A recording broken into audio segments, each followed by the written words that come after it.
Breaking news BPL card ಹೊಂದಿರುವವರಿಗೆ CM Siddaramaiah big shock ನೀಡಿದ್ದು, ಶೀಘ್ರವೇ ಎಲ್ಲ ಬಿಪಿಎಲ್ ಕಾರ್ಡ್ ರದ್ದು ಮಾಡಲಾಗುವುದು ಎಂದು ತಿಳಿಸಿದ್ದಾರೆ. ಹೌದು, ನೀವು ಕೂಡ ಬಿಪಿಎಲ್ ಕಾರ್ಡ್ ಹೊಂದಿರುವವರಾಗಿದ್ದರೆ ಈ ವಿಡಿಯೋವನ್ನ ಕೊನೆಯವರೆಗೂ ನೋಡಿ ಹಾಗೂ ಇದೇ ರೀತಿ ಉಪಯುಕ್ತ ಮಾಹಿತಿಗಳನ್ನು ಪಡೆಯಲು ಚಾನೆಲ್ ಅನ್ನು ಸಬ್ಸ್ಕ್ರೈಬ್ ಮಾಡಿಕೊಳ್ಳಿ. ಹೌದು ವೀಕ್ಷಕರೇ, ಸುಳ್ಳು ಮಾಹಿತಿ ನೀಡಿ ಬಿಪಿಎಲ್ ಕಾರ್ಡ್ ಪಡೆದುಕೊಂಡಿರುವ ರಾಜ್ಯದ ಎಲ್ಲಾ ಜನತೆಗೆ ಬಿಗ್ ಶಾಕ್ ಇಲ್ಲಿದೆ.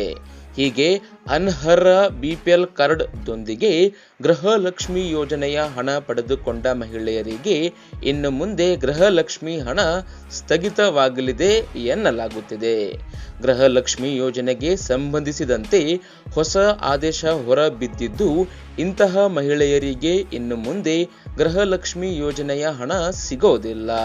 ಕಾರಣ, ರಾಜ್ಯಾದ್ಯಂತ ಅನರ್ಹ ಬಿಪಿಎಲ್ ಕಾರ್ಡ್ ರದ್ದು ಮಾಡಲು ರಾಜ್ಯ ಸರ್ಕಾರ ನಿರ್ಧರಿಸಿದೆ.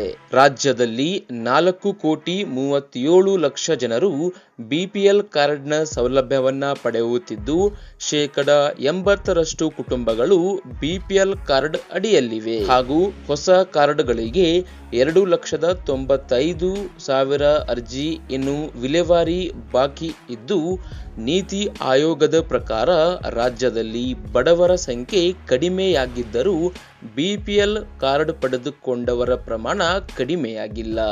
ಹೀಗಾಗಿ ಸುಳ್ಳು ಮಾಹಿತಿ ನೀಡಿ ಬಿಪಿಎಲ್ ಕಾರ್ಡ್ ಪಡೆದುಕೊಂಡು ಸರ್ಕಾರದ ವಿವಿಧ ಬಗೆಯ ಯೋಜನೆಗಳ ಲಾಭ ಹಾಗೂ ಈ ಗೃಹಲಕ್ಷ್ಮಿ ಯೋಜನೆಯ ಲಾಭವನ್ನ ಪಡೆಯುತ್ತಿರುವ ಪ್ರತಿ ಎಲ್ಲ ಮಹಿಳೆಯರಿಗೆ ಇನ್ನು ಮುಂದೆ ಗೃಹಲಕ್ಷ್ಮಿ ಹಣ ಬರೋದಿಲ್ಲ.